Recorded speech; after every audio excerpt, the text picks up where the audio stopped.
Hello, and it's Bronwen Logan here from Reiki Women Podcasts with a lovely snapshot of Heidi Lawton.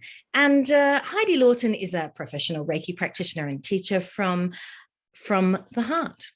And she's going to have a chat to us. Hi, Heidi.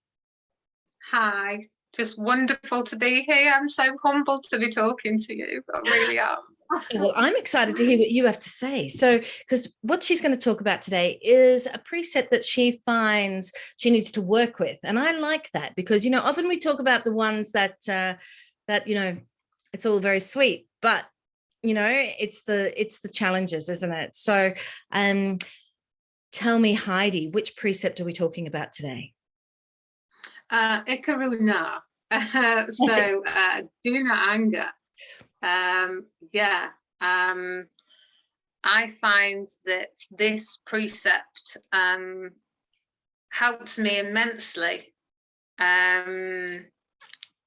because it's extremely challenging to not anger, especially if we bring it back to the concept of living as a female in quite a heavily masculine dominated environment. We do seem to have a multitude of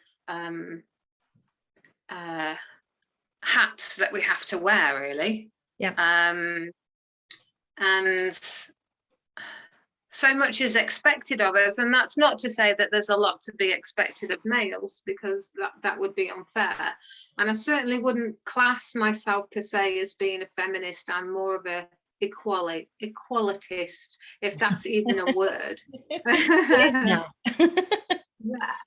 I like the idea that we are equal, but the paradox within that is that we are feminine and we are masculine, and we have both of those sides to us, but obviously predominantly living as a female when you have so many challenges that you have to face, and there's so many expectations put upon us, not just from ourselves, from society, from our belief system, from our culture. There's so many kind of facets that come with that, and it's very challenging.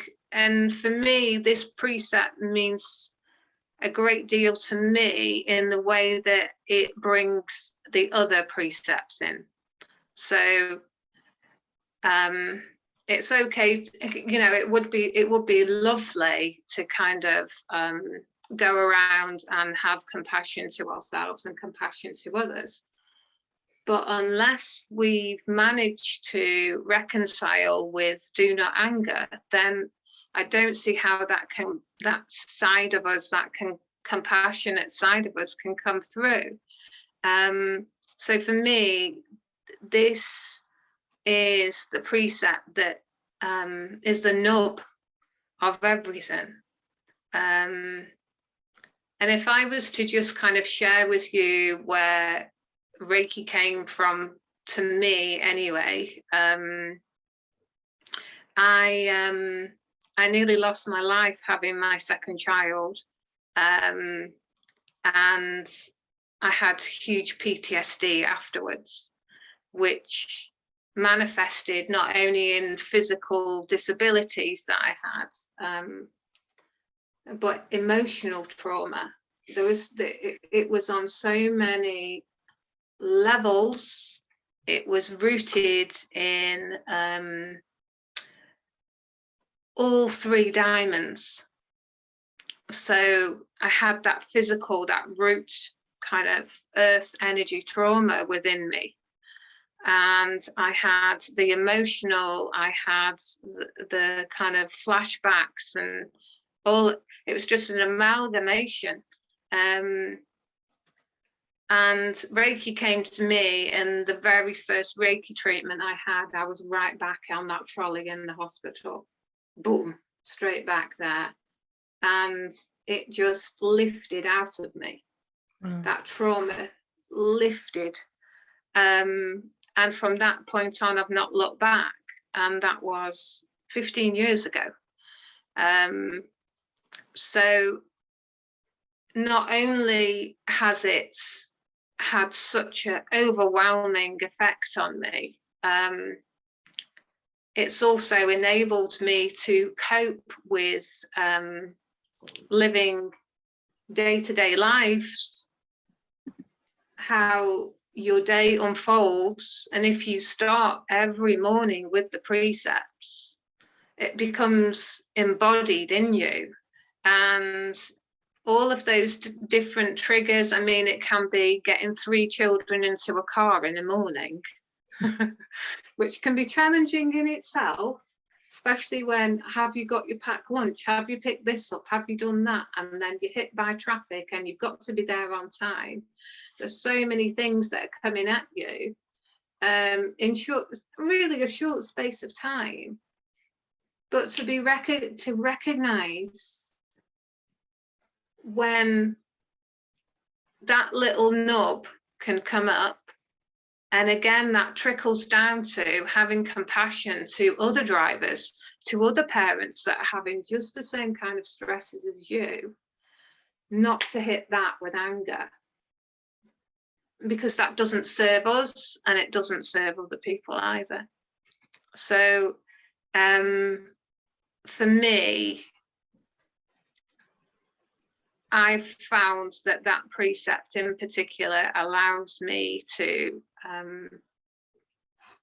rest more deeply within my heart, to then have that ability to see the bigger picture and to recognize, well, if we don't get to school on time,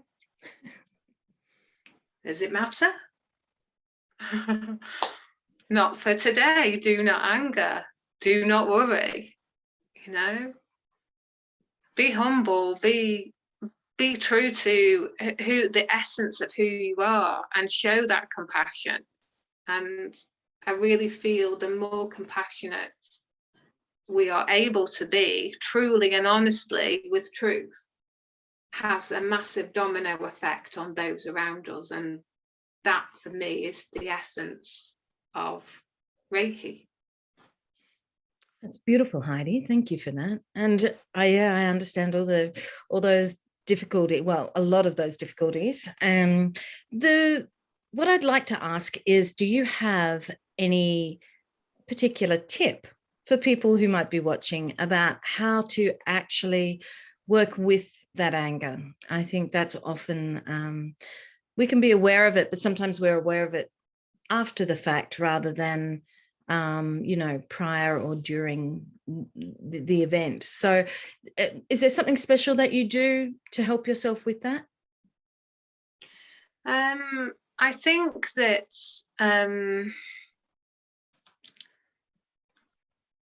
to kind of allow yourself to have, even if it's 10 minutes a day, set aside to go in. The more you work inwards, the more you have the opportunity to recognize it before it happens, and to not be in the moment. But that is not to say I don't believe that we shouldn't feel anger, because that is an emotion of a human construct, but it's acting upon anger, that if you can recognize it and see it and say that is a human response, that is perfectly fine to have that emotion, but it's to develop that ability, I think, to recognize it and not act upon it, and to see the deeper teaching within it. Well, okay, well then we bring in the sitting and contemplating why that anger arose in the first place. And I think the more you work with those things that push your buttons and inquire and ask, well, what is it about that is causing me to feel so much anger? It dissipates, because we have this sense of being so reactive to everything. Yeah.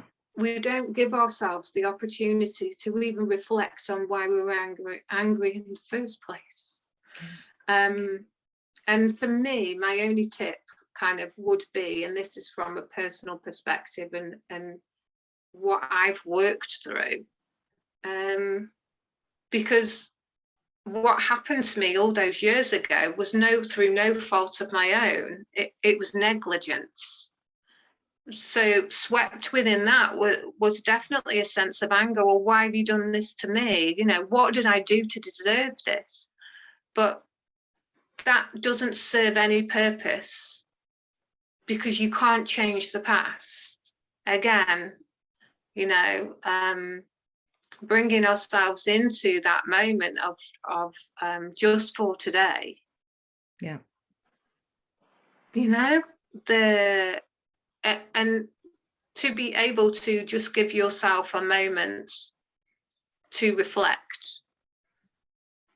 I think you then find that those scenarios don't affect you in the same way. You don't get up every morning and go, oh gosh, I've got to get in the car, I've got to fight the rush hour to do X, Y, and Z. Then you see the world in a totally different light, and it has that massive knock-on effect where, you know, you let that person out. You don't react in the same way, and the world becomes a beautiful place, not full of anxiety and worry and stress. Yeah, so for me, the big takeaway is to start small and start to lay that foundation. And then you will find that the more stability you have in that foundation, you grow as a person, and you see things from a different perspective than I think you ever thought possible, really. So yeah, I think that would be, but again, it is very difficult, I think, in the way that we operate in the world. We don't give ourselves the opportunity. But if you were to go, okay, well, I won't watch that Netflix series this week, I'll, instead of going and watching an hour of something that, I mean, and that's the other thing that I find, I can't watch anything that's violent anymore. I can't watch the things that I watched 10, 15 years ago, because the imprints,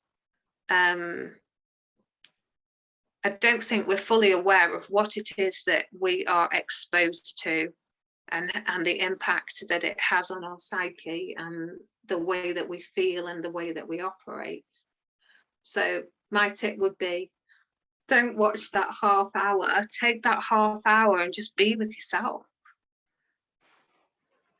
I think all of that was very wise and very helpful. So thank you very much, Heidi. And, you know, the most helpful part, I think, of everything that you just said is that you put it in a personal perspective. So, you know, I think we can really learn from others when we can see that they've had their own challenges and how they're working with those challenges. Then it's not just empty words, right? Yeah. Yeah. Thank you very much, Heidi, for all of that wisdom. And I forgot to say earlier on, Heidi is from Cheshire in the UK. So if you're looking for her, that's where you'll find her. All right. Thanks again, Heidi. Thank you so much. Really appreciate it. All right. Bye.